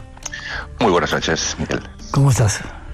Muy bien, pues a punto para estrenar la película y muy emocionado. ¿Cómo te ha dado por hacer esta película? ¿Cómo me da? Sí. Pues mira, por una cuestión de curiosidad y perplejidad. Esto nace de que Ana Alarcón, la actriz, sí, me cuenta su historia, que era un poco su mito fundacional que configuraba su propia identidad. Y era que cuando tenía 9 años, pues sufrió una anorexia muy grave que la llevó a las puertas de la muerte, según me contaba, y que un chamán, André Malví, la salvó telepáticamente a través de una fotografía. Casi nada. Casi nada. Y aquello, pues bueno, para una mente racional como la mía, pues me explotó la cabeza, provocó perplejidad y me pregunté si me estaba perdiendo algo o qué estaba pasando ahí.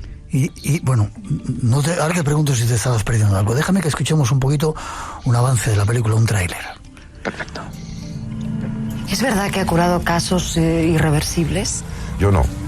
Yo solo he sido el intermediario. ¿Sufriste mucho? Sí, mucho, ¿eh? Mucho.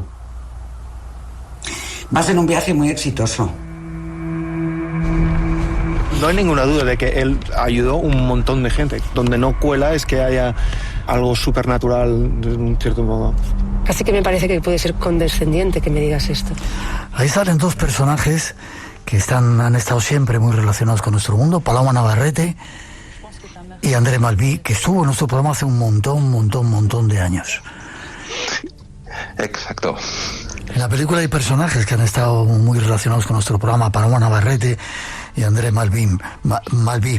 Déjame que ponga un cortecito que habla con Fernando Sánchez Dragó presentando a André Malví, que se hizo famoso, no sé si viste tú eso, con el escritor Fernando Arrabal hablando de el apocalipsis, ¿lo viste? Por supuesto. Tremendo. Nos costó no poner este fragmento de la película, pero bueno, al final no correspondía. Vale, yo no lo voy a sacar tampoco, pero sí quiero que escuchemos a André Malví. No me ha dado tiempo a recuperar las entrevistas que le hicimos hace mucho tiempo, pero sí con Fernando Sánchez Dragó. Esto es lo que contaba. André, más de 10 años sin verte y casi sin saber de ti. Únicamente Luis Racionero y Ramiro Calle me traían de vez en cuando alguna breve y confusa noticia sobre tus andanzas. ¿Qué has hecho a través de esa década? ¿Dónde has estado? ¿Dónde te has metido? ¿Dónde estás ahora? Bueno, perdí mi piel. Al igual que las serpientes, dejé mi piel porque estaba ya demasiado marcada probablemente por el roce social. O sea que en palabras pobres perdí todo. Y tuve la inmensa suerte de encontrarme desnudo, con deudas enormes, y de construir una cabaña con mi esposa Daniela, que ahí reveló lo que era de verdad, o sea, una diosa. Y construimos una cabaña y nos quedamos... Este era André Malví, chamán, filósofo, alquimista o para muchos un charlatán. ¿Qué piensas tú? ¿Cómo te encuentras con este personaje? Pues, a ver... André Malví es un personaje fascinante, pero a la vez controvertido. Hay un momento que hay un personaje en la película que dice que es un ángel y un demonio al mismo tiempo, pero que no hay nada entre medio, ¿no? O sea que es un personaje que provoca pues pasiones encontradas, y en la película también pues lo abordamos desde esta doble óptica, desde la persona devota que lo tiene en un pedestal y su hijo, que es científico racionalista y que no cree para nada en los poderes de su padre y que incluso siente una gran rabia hacia él. Qué curioso eso, ¿eh? Pues sí, es un poco pues algo muy paradigmático de las formas en las que podemos mirar el mundo y cómo construimos también nuestro sistema de creencias. Supernatural se adentra en cuestiones como la sugestión, el pensamiento mágico y la delgada frontera entre lo real y lo imaginado. Vamos a Ana Alarcón, que es la protagonista. ¿Ella vivió esta experiencia de verdad? Ella vivió esa experiencia de verdad, sí. Forma parte de su identidad y esta experiencia la ha acompañado toda su vida. Pero no solo a ella, también a su hermano. Su hermano compró las cuevas, ahora Malví habla de una cabaña, compró las cuevas de la Luz en Granada, donde Malví vivió los últimos años de su vida y donde murió. Y tal es la fascinación que sentía en toda la familia hacia él, que el hermano ha ido a vivir al sitio donde Malví murió. Qué curioso. Ana sufrió anorexia durante su infancia, ¿no? Tuvo graves problemas y se encontró con Malví, con André. No, fueron los padres. Ana estaba aislada en el hospital, pues ya según cuenta ella al borde de la muerte, y los padres, cuando estaban absolutamente desesperados, contactaron con Malví, que les pidió que trajera una fotografía de la niña, y cuando fueron a verlo le dijeron que no se preocuparan, que él haría un trabajo telepático a través de la fotografía y que en 3 días volvería a comer. Y según cuenta Ana, ella sin ningún contacto con Malví, a los 3 días volvió a comer y pasó la enfermedad. Y para una mente como la tuya, Ventura, ¿qué piensas? Yo, ¿qué pienso?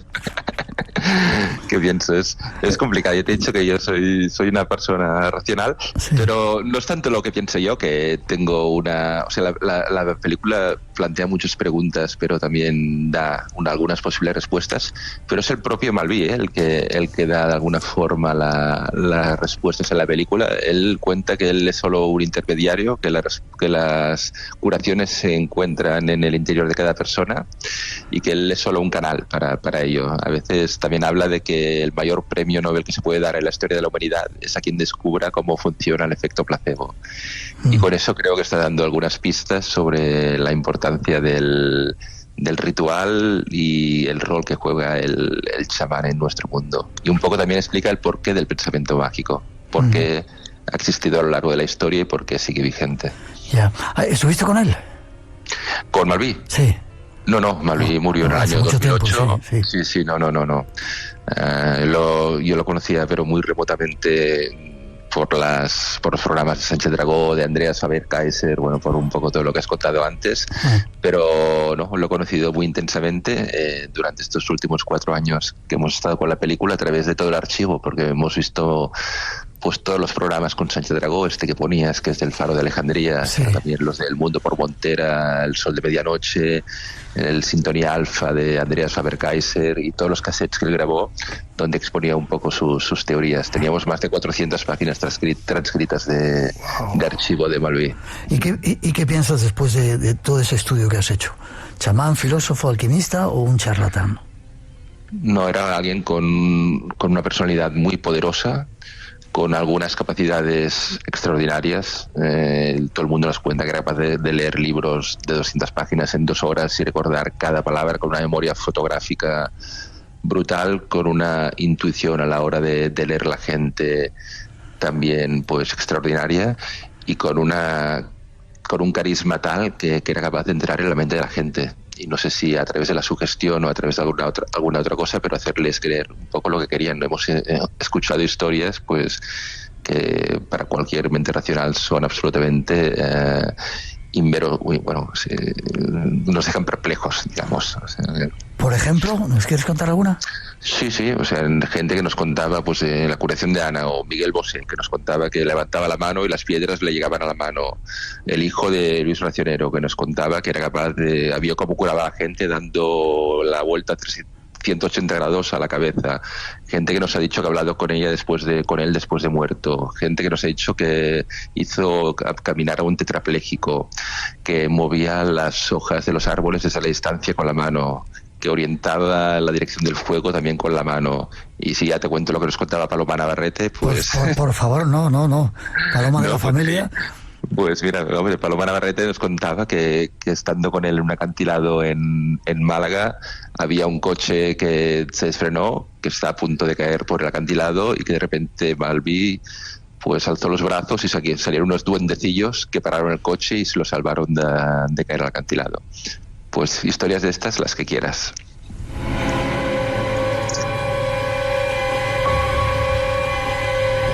Con Paloma y con Malví todo era y es posible. Y después de haber hecho la película, que vamos a invitar, no vamos a hablar mucho más de ella, invitamos a la gente. ¿Se estrena este fin de semana, no? Se estrena este fin de semana, sí. En Barcelona, en Madrid, en Círculo de Bellas Artes, Matadero, en Barcelona, en Verdi, Sublet, Charibau, en varios cines. Vale. Es una película sutil, diría yo. Te la has currado un montón desde el punto de vista cinematográfico, pero ahora, después de haberla hecho, ¿qué sientes? ¿Ya no eres tan racionalista? ¿Das un poco el paso a que quizá haya más cosas por ahí o...? Pues sí. Bueno, nos hemos encontrado con todo tipo de gente que hace pues terapias alternativas, pero también la película, ¿no? Espera un poquito, hay mucha gente rara en este mundo, ¿eh? Sí. Hemos encontrado mucho charlatán, pero también en la película, pues gente que nos aseguraba que era capaz de trabajar con niños, que eran capaces de leer con los ojos cerrados. Esto sale en la película, donde llevamos los 2 personajes. Hemos experimentado con todo tipo desde hipnosis, constelaciones familiares, sesiones de ayahuasca. Bueno, hemos pisado fondo este mundo y realmente hemos encontrado mucho charlatán, pero también algunas cosas pues que abrían la percepción de lo sensible de otro modo, que te hace ver el mundo un poco distinto. ¿Y a ti te ha cambiado en algo? Pues en algunas cosas sí, o sea, realmente he entendido la importancia del ritual, la importancia del pensamiento mágico, como un poco mi conclusión, o no sé, un poco lo que también cuenta el hijo, ¿no? Como tenemos, y un poco lo que decía Malví, ¿no? Esta intuición de que tenemos una farmacia interna a disposición que se activa a través del relato, y el relato es lo que también a veces dan los chamanes.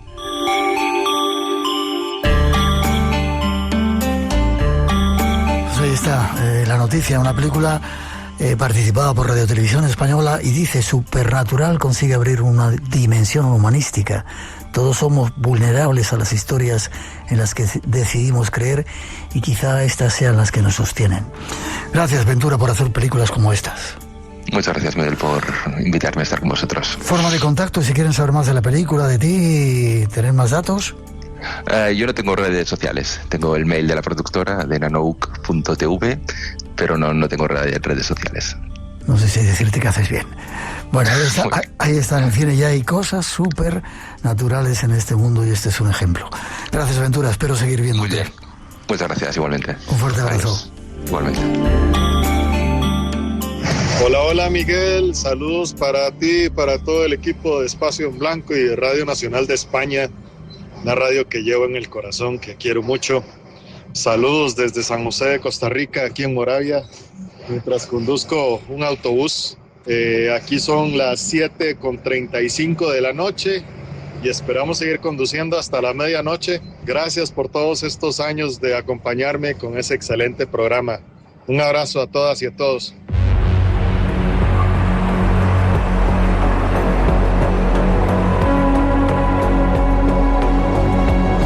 Y vamos con nuestro compañero Juan Gómez, al que ya saludamos. Buenas noches, Juan. Muy buenas noches, Miguel. Aquí en directo en Cantabria en esta ocasión. El Triángulo de las Bermudas sigue dando noticias, ¿verdad?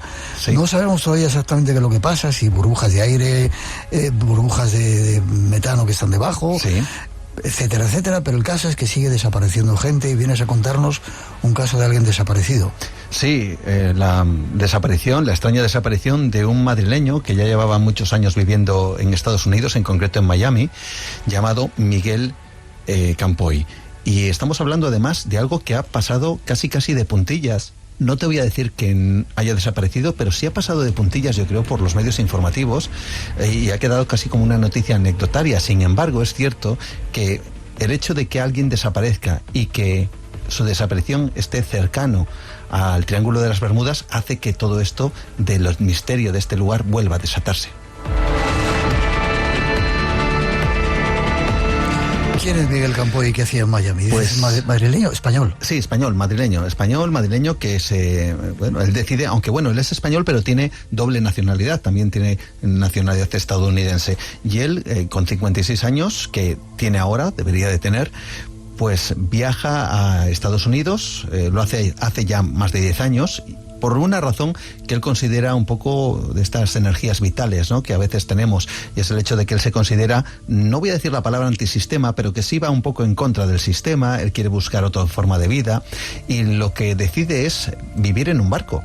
Y de los 10 años en donde él se desplaza a Miami, él de los 10 años, 8 llega a estar viviendo dentro de ese barco, ¿no? El barco, que es el Jolly, es un velero de 13 metros de eslora y allí hace su vida. Y claro, ante esa circunstancia, él lo que se dedica también es a crear una empresa que lo que hace es llevar a turistas pues por diferentes zonas de Miami. Tenemos que pensar que es una zona, donde va muchísima gente, sobre todo mucha gente famosa. Y fíjate, para conocerlo un poquito más, vamos a escuchar al propio Miguel Campoy, esta persona desaparecida, contando parte de lo que él realiza, su trabajo allí en Miami. Vemos las casas de los famosos, nos paramos en algún sitio donde esté todo el ambientazo de aquí. Iba a decir todo el buen ambientazo, pero la verdad es que es un ambientazo reggaetón muy pintoresco y divertido. Y entonces nos paramos ahí para que lo disfrutes también, te das un bañito. Eso es lo que hacía. ¿Cuál es el día que... ¿Cuándo desapareció y qué plan tenía? Bueno, él desaparece, él sale a navegar el 6 de septiembre a eso de las 5 de la tarde. Sale a navegar desde una zona que está en las islas de las Bahamas. Hay una zona que se llama South Abaco, o la isla Abaco, que está al sur de las Bahamas, y se dispone a viajar hasta la capital, hasta Nassau. Es un recorrido... O sea, no estaba en Estados Unidos en ese momento. No, en ese momento él tiene que hacer ese recorrido porque va a recoger a un par de amigos con los cuales luego va a hacer una travesía por el Caribe. Y pues emplazan a una ruta que él tiene que hacer, la hace en solitario, absolutamente, y más o menos le llevaría aproximadamente entre 8 y 10 horas realizar esa ruta desde la isla Abaco hasta Nassau. Una ruta que, él ya empieza a ver que va a llegar tarde, y ahí es cuando envía un mensaje. Él se pone en contacto con las autoridades portuarias, también con su propia familia, y él depende de los vientos principalmente para llegar más o menos en ese horario. Pero ¿qué es lo que sucede? El último mensaje que él envía es que los vientos no son muy fuertes, que hay muy poca fuerza en el viento, que no hay vientos suficientes y que es muy probable que tarde más de la cuenta, incluso 3-4 horas más de lo previsto en llegar a Nassau. Ese fue su último mensaje. Ya no se sabe nada más de él. ¿Y cuándo se notifica la posible desaparición o la desaparición? Pues se notifica al día siguiente, es decir, cuando los amigos ven que no llegan, llaman a los familiares se ponen en contacto con la policía y con los servicios de guardacostas de la zona de Miami y se inicia inmediatamente la búsqueda. Una búsqueda que dura aproximadamente entre 5 y 7 días, ahora vamos a ver algunos detalles, y en ese periodo, recordemos, desaparece el día 6, se da el aviso el día 7, bueno, pues el día 10 encuentran algo flotando en el mar. Y lo que encuentran es una Zodiac que sería de rescate o de supervivencia, que suelen llevar los veleros, generalmente amarrada, por si hay algún tipo de problema en él, imagínate un incendio o cualquier cosa y tienes que salir y buscarte la vida, ¿no? Pues la vida la tendría en ese Zodiac. ¿Y era del barco, de su barco? Se encuentra efectivamente la Zodiac del barco el día 10 y se aborda, porque esto lo ven desde la distancia a través de los sistemas de aviación que tenían para buscar a Miguel, y la abordan el día 13, es decir, 3 días después ya alguien llega y lo que encuentran dentro de la Zodiac es sus enseres, su tarjeta de crédito, su documentación, pero ni rastro de él. Y algo importante, también está el arnés de salvamento. Es un arnés muy especial que tienen los navegantes en caso de que se caigan. Bueno, pues tienen como un cabo que les ata al barco. Bueno, pues estaba totalmente intacto. Todo lo que había dentro de la Zodiac también estaba seco, es decir, no había ningún tipo de elemento que pudiera indicar que habría habido una ola, una mala mar, algo que les hubiera hecho caer. Todo estaba dentro, pero faltaba Miguel Campoy.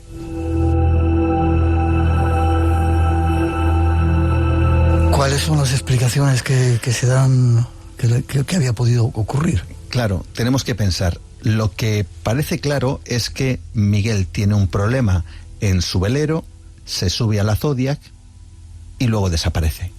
Claro, ¿qué es lo que pudo ocurrir? Pues están las circunstancias... Pero el velero desapareció. El velero no se sabe nada de él, no se ha encontrado ni se sabe nada. Ahora vamos a ir un poquito con esas circunstancias. Puede haber un fallo mecánico, que es lo que especulan, fallo mecánico, él tiene que abandonar el barco y se sube en la Zodiac. Pero aquí hay un problema. Si uno tiene un fallo mecánico, a no ser que sea catastrófico, en donde no te puedas comunicar con nadie, en donde la radio ni nada funcione, pues todo parece indicar que esto es poco probable, por lo menos poco probable. Puede ser que hubiera un golpe de mar, que efectivamente hubiera llevado a la catástrofe al velero y él no tuviera más remedio que abandonar ese barco. Quizá le volcara o algo similar. También está la posibilidad, fíjate, de un secuestro. Puede ser que hubiera sido secuestrado en su travesía. Recordemos que él iba solo. Y también otra de las posibilidades es que por lo que sea hubiera tenido algún problema. Tenemos que tener en cuenta, para situarnos, que las Bahamas son muchas islas, tienen muchos arrecifes y hay lugares que no están habitados y quizá se acercó a alguno de ellos, puede que el barco tuviera algún problema, quedara varado, él tuviera que salir con la Zodiac, llegar hasta una de estas islas deshabitadas y estuviera ahora mismo allí. De hecho, si te parece, vamos a escuchar a uno de los familiares del propio Miguel, quien habla sobre esta situación.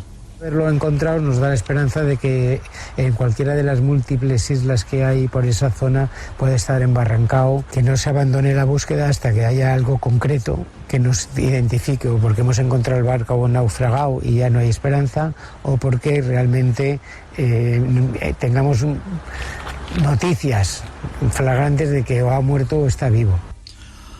O sea, sigue habiendo esperanza. Sigue habiendo esperanza en caso, como dice este familiar, que por lo que sea hubiera embarrancado en algún lugar y que estuviera, bueno, pues perdido a la espera de que alguien, algún avión o algún barco pasara por la zona y le rescatara. Pero es que lo que comentas es realmente cierto. El barco, el Jolly, este velero de 13 metros, tampoco se ha encontrado. Solo se ha encontrado lo que es la Zodiac con su documentación, pero ni rastro. Hay que decir a día de hoy que la búsqueda está suspendida porque allí el estándar en Estados Unidos es de 5 a 7 días de búsqueda. Los familiares han llegado a pedir incluso voluntarios para que la gente se animara, independientemente de los servicios oficiales de búsqueda, gente con sus barcos que fueran a diferentes zonas para averiguar si podían encontrar algo más, pero desde que se encontró la Zodiac, este buque de emergencia, no se ha vuelto a saber nada más y sí, tenemos otro desaparecido en el Triángulo de las Bermudas.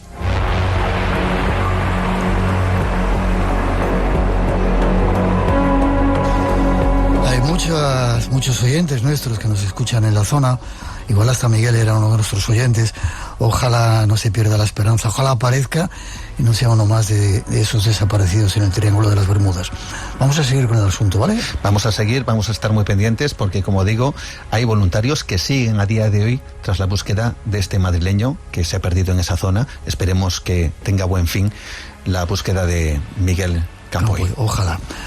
Otro caso más de desapariciones y otro caso más misterioso de nuestro compañero Juan Gómez. ¿Forma de contacto contigo para que te sigan contando cosas de esas de las que nos gustan? Pues a través de esta no tanto, pero bueno, hay que contarla, ¿no? A través de las redes, en mi perfil en Facebook, Juan Gómez Ruiz, o a través del email dedicado al programa, juangomez_gmail.com.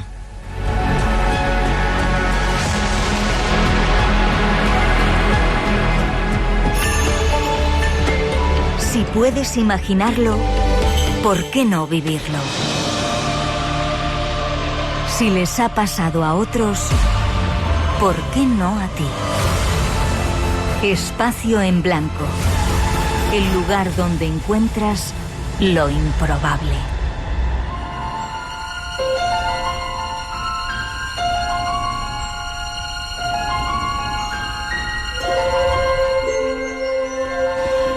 Y 44, 1:44 en las Islas Canarias. Seguimos en directo. Cambiamos un poco todo nuestro escenario, nos cambiamos de ropa y nos vamos a la naturaleza.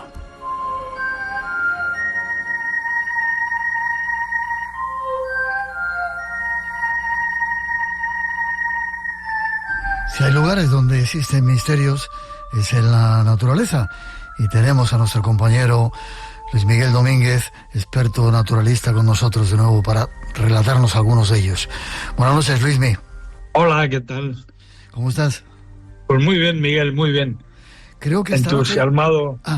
¿Entusiasmado? Bueno, como sí, siempre. No, digo que entusiasmado como siempre, pero especialmente esta noche porque ya verás que trae guasa la cosa. Muy bonita. Pues lo vamos a descubrir. Creo que esta noche vamos a hablar del nóctulo gigante. Ya veremos quién es este personaje o qué es.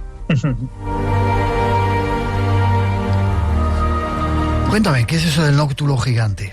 Pues fíjate, es el murciélago más grande de toda Europa. También lo tenemos en España, por supuesto.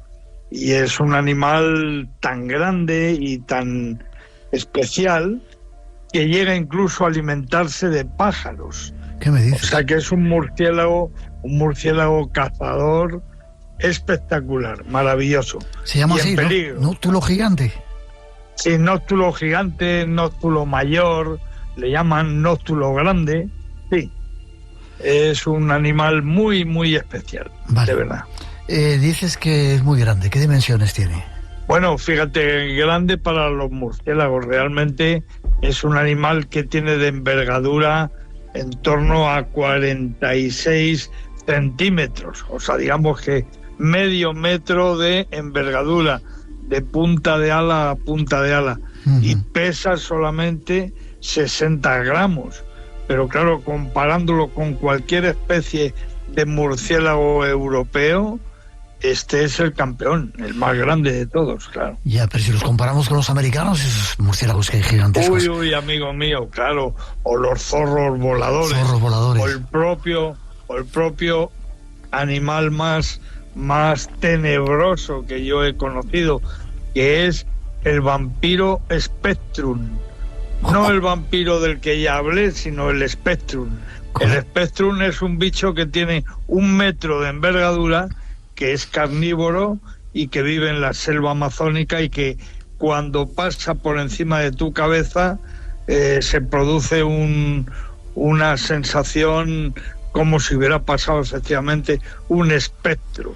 Es un animal carnívoro a tope, cazador a tope. Con ese nombre. Impresionante. Un día en San Luis, en Senegal, al atardecer vimos salir, no sé si se hizo un enjambre, un grupo de vampiros gigantescos que llenaron toda la noche, y era como el presagio de que algo increíble iba a suceder, ¿eh?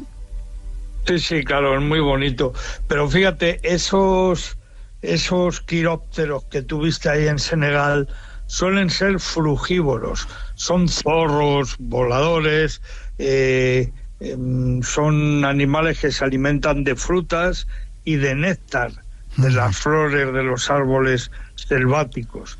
O sea que por muy grandes que sean, no representan ningún peligro para cualquier mamífero al que puedan imaginar una persona pueda creer que van a atacar, ¿no?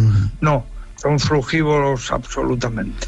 Vale. Sin embargo, este nóctulo gigante que dices caza pájaros, siendo tan pequeñito, ¿qué tipo de pájaros caza? Sí, es muy bonito porque la historia comenzó en el Parque Nacional de Doñana. Empezó allí con un trabajo de la estación biológica, a partir de que empezaron a analizar los excrementos del nóctulo gigante y encontraron en dichos excrementos plumas de aves. Plumas, por ejemplo, de petirrojo, muchas, del chanchangordi, como así se le llama en Euskadi. Bueno, pues ese pajarito, el petirrojo, los mosquiteros, herrerillos, ruiseñores también, aparecían en los excrementos de este gran murciélago. Y luego a partir de ahí se empezó a investigar en toda Europa, en un trabajo conjunto entre universidades danesas, francesas, catalanas y la propia estación biológica de Doñana. Se empezó a analizar cuál sería el sistema de caza del nóctulo, ¿no? Mira, lo que sabemos es que las aves a las que él captura, las que él caza, son aves que están en pleno periodo de migración. O sea, son aves que están viajando. Las aves viajan de noche. Sabemos que esas grandes migraciones, cuando tú te levantas una mañana y oyes cantar un petirrojo en tu jardín, sabemos que ese animal ha llegado ahí de noche. A veces han atravesado el desierto del Sáhara de noche. Bueno, pues lo hacen aproximadamente a una altura de unos 700 metros del suelo. No llega a 1 kilómetro.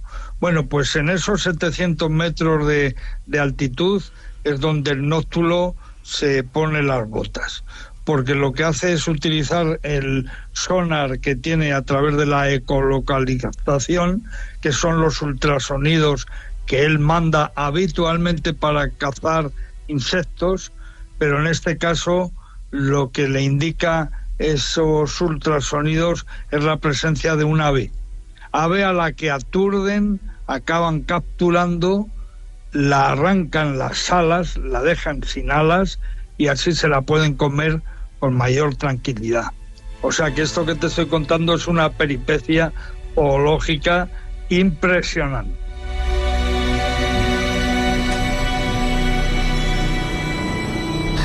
Luismi, pero ¿qué pasa? ¿Tienen dientes? ¿Son capaces de...? Sí, claro. Sí. Claro que tienen dientes, sí. Fíjate, casi todas las especies de murciélagos con las que nosotros podamos encontrarnos en cualquier lugar de España o de toda Europa son insectívoros fundamentalmente. Ya sabes que se alimentan de insectos sobre todo.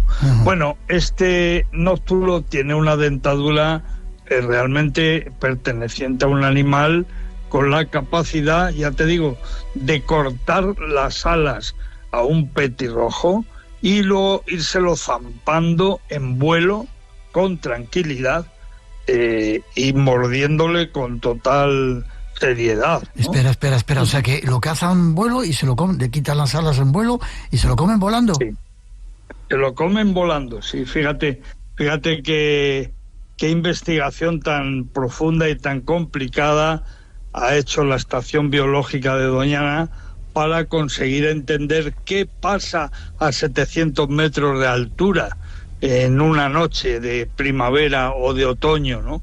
¿Qué está ocurriendo? ¿Qué pasa ahí, ¿no? Qué increíble. Aparte de Doñana, ¿en qué otros lugares de España se pueden encontrar? ¿Y viven en cuevas o dónde?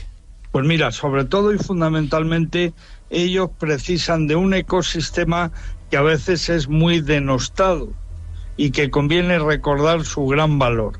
Estoy hablando de los bosques maduros, de los bosques antiguos, de esos bosques en los que hay grandes árboles con oquedades, ¿sabes? Sí. Los árboles que aparentemente han muerto y que por tanto más de uno diría, bueno, vamos a tirar de motosierra y vamos a preparar aquí unos tablones de madera de castaño. Bueno, pues no, deje usted a ese árbol, a ese esqueleto arbóreo, que realmente le viene muy bien a especies como por ejemplo el nóctulo. El nóctulo gigante vive sobre todo en los huecos de los árboles. Y ahí es donde se reproduce. ¿Y en algún lugar concreto de España? Perdón. ¿En algún lugar concreto de España? Pues mira, fíjate, la mayor colonia de toda Europa, te voy a dejar alucinado. ¿Sabes dónde está? No. Pues está en el Parque de María Luisa de Sevilla. ¿Qué me dices?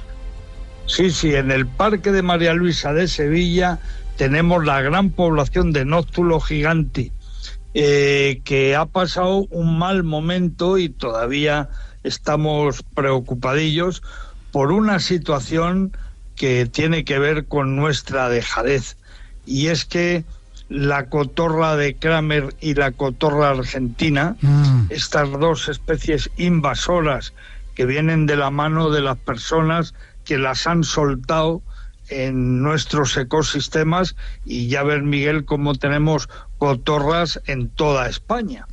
Bueno, pues la cotorra de Kramer lo primero que hizo al llegar al Parque de María Luisa fue empezar a ocupar los huecos de los grandes plátanos de sombra, de los grandes árboles, que ya tenían un inquilino muy especial, que era el nóctulo gigante.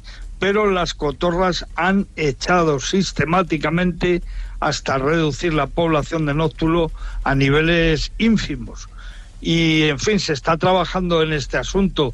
El propio Ayuntamiento de Sevilla lo está haciendo y lo sigue haciendo la Estación Biológica de Doñana para intentar buscar una solución, ¿no? Porque hablamos de la colonia de este quiróptero más importante de toda Europa, en los parques urbanos, en el Parque Urbano de María Luisa, tan bonito y tan histórico.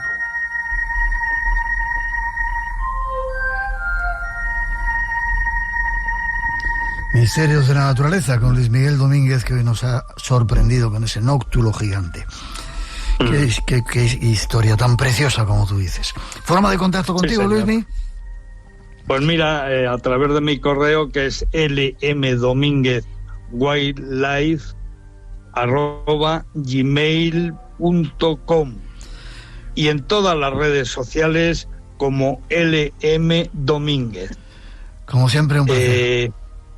Sí, gracias, Miguel. Mira, hay algo que no quiero dejar de decir. Dime. Y es que también sabemos que son las hembras de nóctulo gigante las que migran.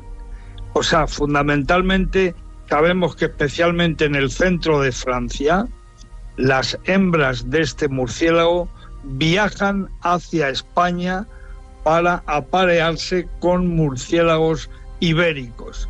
O sea que hay una historia de amor muy bonita en todo esto que te estoy contando, claro. Toma ya, qué precioso. Fuerte abrazo, Luis. Sí, dime. Parece una película de Alfredo Landa, porque claro, son las guiris que vienen en busca del macho ibérico, pero bueno, está muy bien, muy bonito, sin duda. Por algo será. Fuerte abrazo, Chato, como siempre, un placer. Venga, un abrazo. Hasta prontito.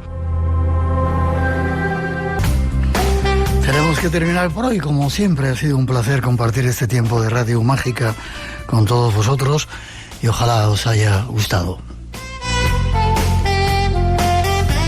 Nosotros ya nos disponemos a preparar el próximo programa con un invitado también muy, muy especial que no debéis de perderos. Feliz puente si estáis disfrutando de él, precaución en las carreteras, buen trabajo si estáis haciéndolo. Y la próxima cita aquí, en 7 días. Y ahora hasta las 3 os dejamos con un poquito nuestra mejor música. Y después nuestro compañero David Sierra nos lleva a un cruce de cables. Feliz semana, nos encontramos en el Espacio en Blanco.